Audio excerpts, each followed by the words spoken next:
I decided to talk about the clearances. So on my next build, let's just try to focus this grip. On the next build for the rods, we're gonna go 0, 2. I think it's 3 zeros. I'm correct. Oh, my bad. Oh. Okay, I keep forgetting.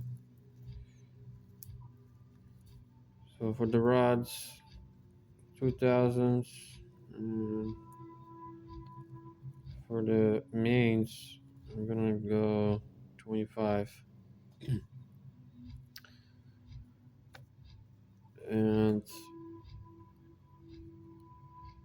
I can understand that. And oh, that's gonna be for my next build. I'm gonna use mobile 1 10 W40 full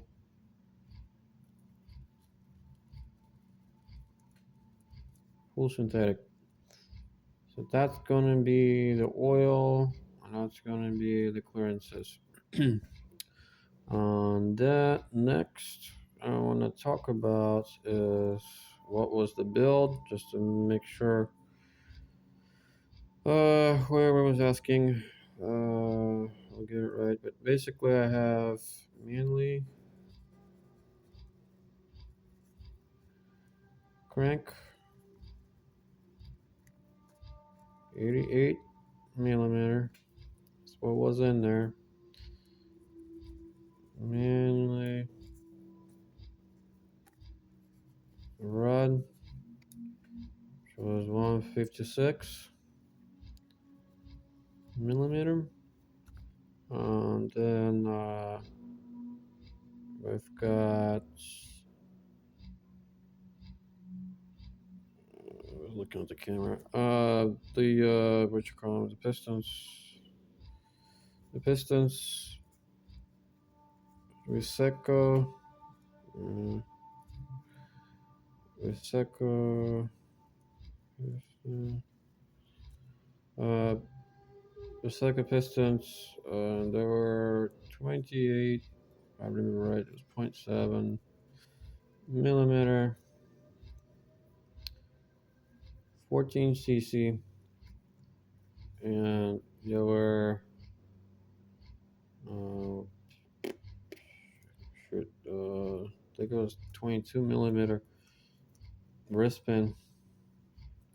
I don't remember the part number, but if you look up the chart, you can find it. And I think it was either 6.5 millimeter for the bore.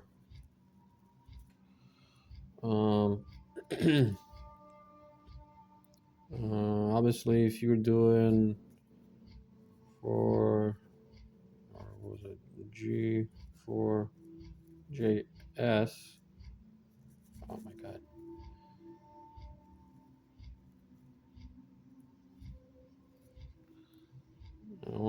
I want everybody to understand. This is the engine that I have. G4JS. That's an S. I don't have G4CP or some other crap. It's a G4JS. It's from 2004 Kia Optima 2.4. So originally the motor was a 2.4 liters. It had 100 millimeter crank, and I said, "Fuck that!" And we've got all this. We went down to 88 millimeters, extended the rod, and you got the piston with the higher wrist pin. And what else? You also want to make sure you get the thickest wrist pin. The cycle comes with wristbands, I think. So I mean, whatever it comes with is fine. um, what else? What else I want to talk about in here? I'm trying to think. Um oh yeah. So my next build. So I'm gonna use these clearances, and then I'm gonna use K1 crank.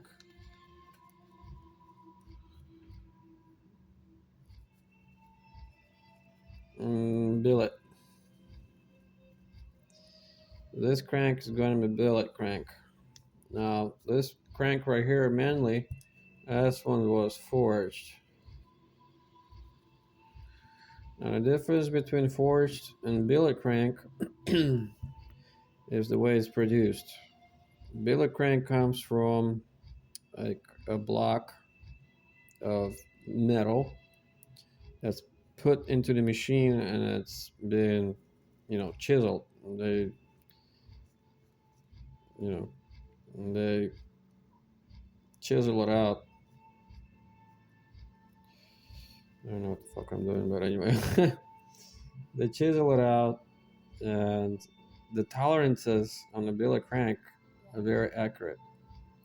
Forged, forged crank is they take a piece of metal, they put it into the press while it's hot, and once they finish with it, they do the CNC work. But the tolerances on the forged are uh, it, it, it's not as precise as the billet, because billet was already, it was already a piece of metal that was already uh it's the same, it's the same concept. So it's forged as well, but it comes in already like a block, and they just machine it, versus this was pressed in a form, and then it being machined.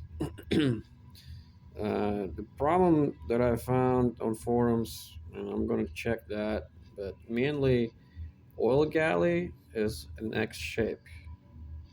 I'm not exactly sure what that means, or how the galley between the journal and the rod is actually drilled, but that's what they say. It's an X. This crank plus OEM, they come like a straight shot crank, galley for the bearings. And the way I understand it is it's easier for the oil to travel straight to the rod, because if you know how the oil travels, it travels from the main galley. Oh, crap. Travels main to the rod, and then it's, it comes out. What else? Oh yeah, and the rods. The rods, I'm not sure where I'm gonna go with. As far as specs wise, everything's gonna be the same. I'm just changing brands and getting different parts. Possibly I will go back with Manly. I'm not 100% positive, but I'm gonna try and see if I can get ARP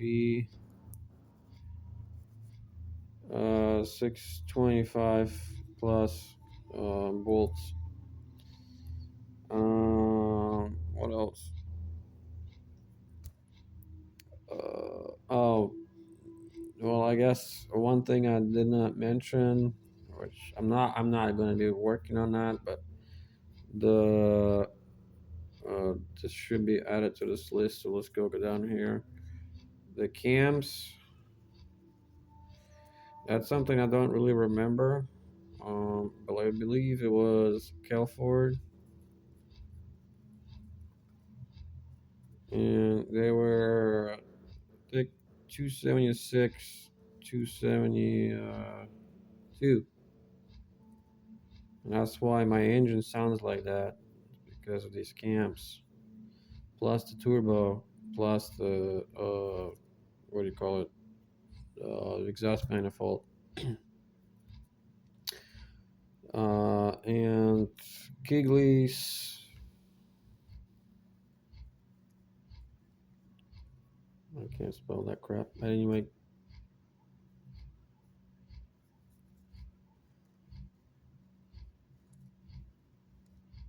I think that's how they spell Kigley's springs. I just got the springs that are meant for like I think it was 11,000 RPM, and I got same what you call them, the valves. Uh, they basically they're not stock, but they're upgraded valves. The same. I think they are the same height. I did not change that or anything.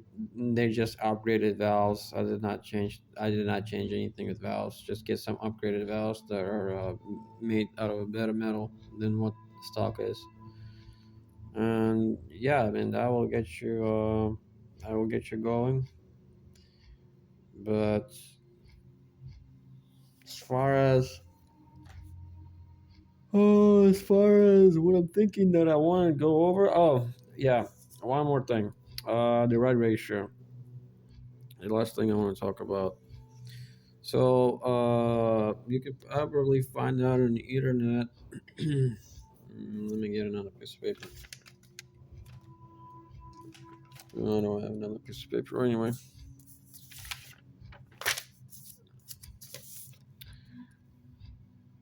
We'll do it right here.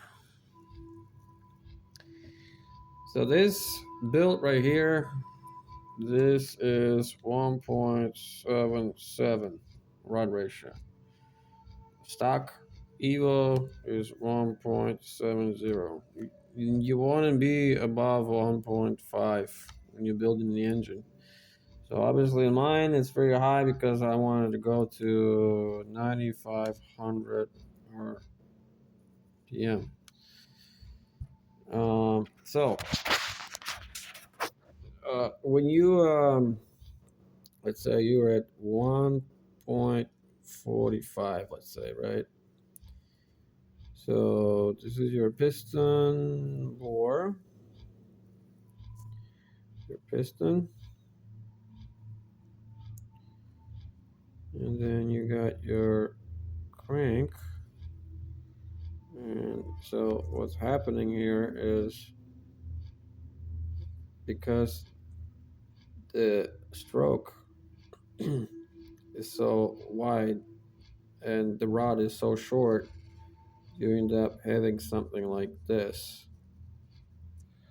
And if you look more closely, that angle, I'm just going to keep going with it. That angle, if you think about it, it keeps pushing towards the wall of the piston. So this will be the rod, this will be a crank, this is the piston, but I just drew it just to show you the force. This is where the force is going to go. It's going to go right towards the wall.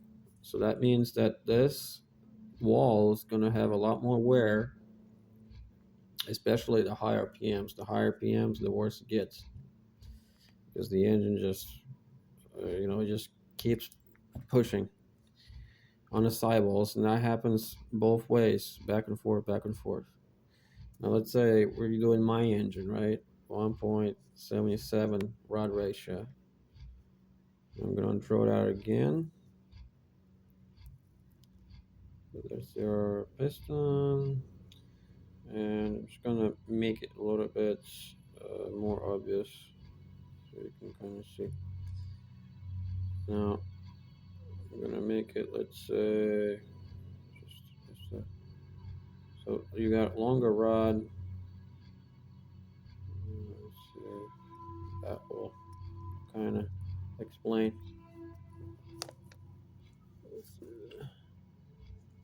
I'm pretty bad at drawing, but as you can see, that you can see the difference.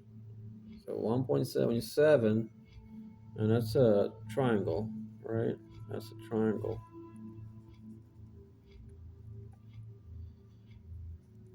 And here's 1.45.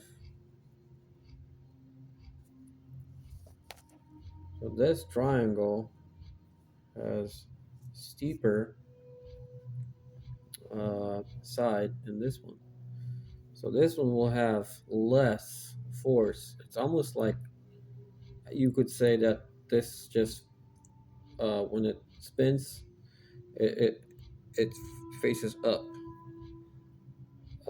So basically, you're gonna have less wear on a side skirt. You're gonna have less side force during a higher RPM versus this one.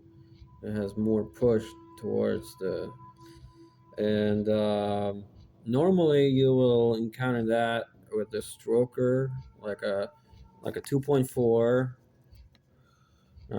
I can actually like show you a math. I think stock, or I'm not sure if 2. I think 2.4 stock motor.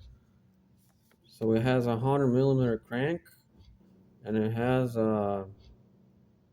I'm not sure. I think it was 153, if I'm not mistaken. 153 rod. So like if you do the math real quick, we're gonna do it right here. If you take 153. Oh yeah, know what? No, that makes no sense. I remember it was like 150 divided by 100. Yeah, it's like 1.5. So I think it was 152. But this was 100, so this was 150. So you take 150, you take the rod divided by the crank, and you get 1.5. Very low.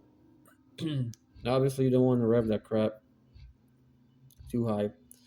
A lot more wear on the side of the piston. I mean, on the bore, because like this is what the stock Evo is. So you divide that. If you do that right now with me, and you divide 150 divided by 88, so then you got 1.7. It's a big difference. I mean, this is still not bad. I'm not sure if my math is right. I think it has 150. It was close to like 1.5 on a stock 2.4. So yes, you will have more torque on 2.4. You will have more lower end power, but you got to consider the fact that you're going to have a lot more wear on a side of the cylinder, and that will just you know it's not going to make the engine last. And obviously this will also limit the amount of RPM that you can go up with. Obviously if you want to go with higher RPM motor, you want to go with one. I think personally, since Evos were 1.7, uh I would go 1.7 and above, or at least close to 1.7. If you want to rev to like, let's say 8500, anything above 1.7, you can go above 8500 up to like 10,000. um yeah. I think a rod ratio of like 1.8 or 2.0 will let you rev to like 15K. That's like the motorcycle stuff. But anyway, I think I went over a bunch of shit. Try to clear some facts, and I want to mention this again. The engine that I'm running is G4JS. It's not 4G64. It's not 4G63. It's not. I don't know. Somebody wrote something on Reddit. My friend found a post on Reddit. It was something. Somebody wrote that I'm using like G4 CP. I didn't even know that the engine exists. But anyway, it's similar, but no, that's not. That's not what it is. And this engine that I'm running is from Hyundai. Like I said again, it's 2004 Kia Optima. Also, you can get it, I think, from like 1000. It's just there are more years, but for example, it's Sonata 2.4 if you want to look it up. But that's where you can get the motor from. But yeah, it takes all the Evo parts, and basically you cannot use. And in the engine, as far as like Evo parts, anything that I'm not gonna mention is Evo. Everything I'm gonna mention in here. Actually, let me see if I can. Yeah, I should have brought my paper. Uh, so oil pan,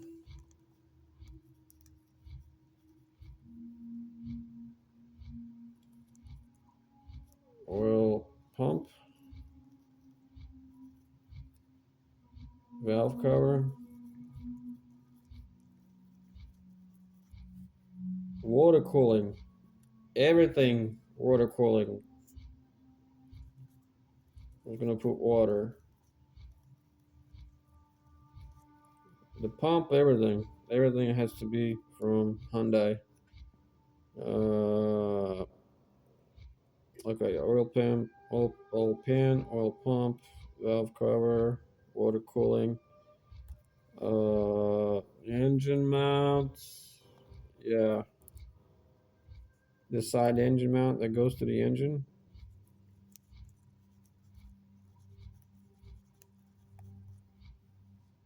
The cam gear.